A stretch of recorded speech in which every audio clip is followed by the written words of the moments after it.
Բարև ձեզ հարգելի գործընկերներ, մինչև օրակարգի ձևավորումը ես մի քանի հայտարարություններ եմ ուզում անել։ Առաջինը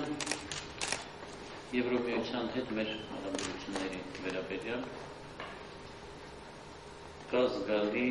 մեծ պոտենցիալ համագործակցության եւ Եվրոպայության կողմից մի մեծ գործիքակազմ տեխնիկական ֆինանսական օժանդակություն, որից մենք արդյունավետ չենք օգտվում այսօր։ Այդ կապակցությամբ ուզում եմ տեղյակ տալ, որ դեկտեմբերի 11-ին 9:30-ից մինչև ժամանակ 1-ը Երևանի կոնգրես հյուրանոցում տեղի ունենալու մեզ համար չափազանց կարևոր գիտաժողով, որը նվիրված է լինելու մեր համագործակցության խնդիրներին Եվրոպայության հետ եւ մանրակրկիտ քննարկվելու է այն գործիքակազմը, որը առաջարկվում է Եվրոպայության կողմից Հայաստանին եւ այդ գործիքակազմին մանրակրկիտ տիրապետելը չափազանց կարեւոր է մեր նախարարությունների համար։ Հանձնարարվում է բոլոր գերատեսչություններին ապահովել իրենց տեղակալների մասնակցությունը այդ գիտաժողովին, այն տեղակալների, որոնք պատասխանատու են ինտեգրացիայի գործընթացների համար։ Արդյունքում ես ակնկալում եմ, որ ձեր տեղակալները կներկայացնեն հաշվետվություն ձեր նախարարությունների եւ գերատեսչությունների կտրվածքով, թե ինչպիսի գործիքներից ինչպես պետք է ձեր գերատեսչությունները եւ այդ առաջարկությունները պետք է ինձ ներկայացնեն գիտաժողովից հետ։ Երկրորդ հանձնարարականը տրվում է ոստիկանությանը։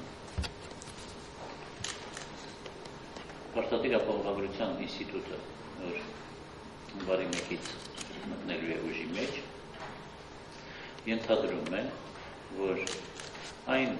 ավտոմեքենաները, որ ժամանակավորապես չեն օգտագործվում, կարող են չապահովագրվել կամ ապահովագրվել այն ժամկետի համար, որ նրանք օգտագործվել են։ Խոսքը առաջի հերթին գնում է համայնքներում, գյուղական շրջաններում այն ավտոմեքենաների մասին, որոնք օգտագործվում են գյուղացիների կողմից 2-3 ամիս տարվա ընթացքում եւ դրանց քանակը բավականին շատ է։ Մենք պետք է հազարավոր գյուղացիների համար ստեղծենք բարենպաստ պայմաններ, որ նրանք կարողանան այդ 2-3 ամիսների ընթացքում շահագործել իրենց ավտոտրանսպորտը եւ ապահովագրություն իրականացնել միայն այդ ժամանակահատվածի համար։ Սա նշանակում է, որ ոստիկանությունը պետք է հատուկ կարգեր սահմանի, հեշտացված ծառայություն մատուցելու եւ հանձնարարվում է ոստիկանությանը մեկ շաբաթվա ընթացքում ներկայացնել համապատասխան որոշում կառավարության, որտեղ հստակ նկարագրված կլինի այդ կարգը եւ նաեւ մինիմումի կհասցվի այն ծախսերը, որոնք պետք է իրականացնեն մեր գյուղացիները մեքենաները հաշվառման կանգնացնելու կամ հաշվառումը տանելու։ Երրորդը վերաբերում է ժամանակավոր անվճարունակության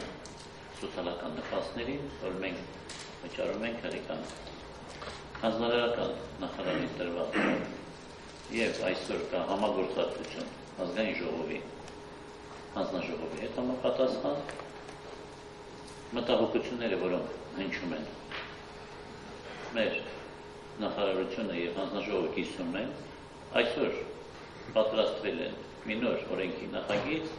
եւ անհրաժեշտ է, որպեսզի բոլոր հրաժարակիր կողմերի հետ լինի քննարկում այդ նախագծի եւ անհրաժեշտության դեպքում, իսկ այդ անհրաժեշտությունը ինձ թվում է կա, մենք հանդես կգանք օրենսդրական նախաձեռնությամբ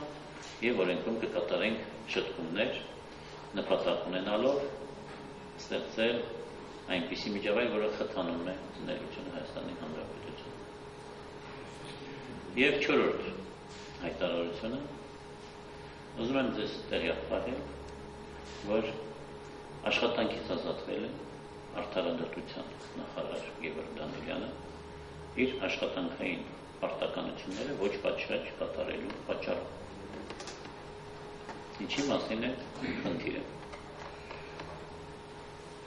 Մենք ձեզ հետ միասին պետք է մեծ կարևորություն տանք էթիկայի կանոնների պահպանմանը բոլոր գերատեսչություններում և պաշտոնատար անձանց պահվածքին։ Հարկադիր կատարման ծառայության ղեկավարը թույլ է տվել լուրջ խախտում հենց էթիկայի կանոններին։ Արդարադատության նախարարին հանձնարարվել է հրապարակային պատժել հարկադիր կատարման ծառայության ղեկավարին այդ իր պահվածքի համար։ Ցավոք սրտի արդարադատության նախարարը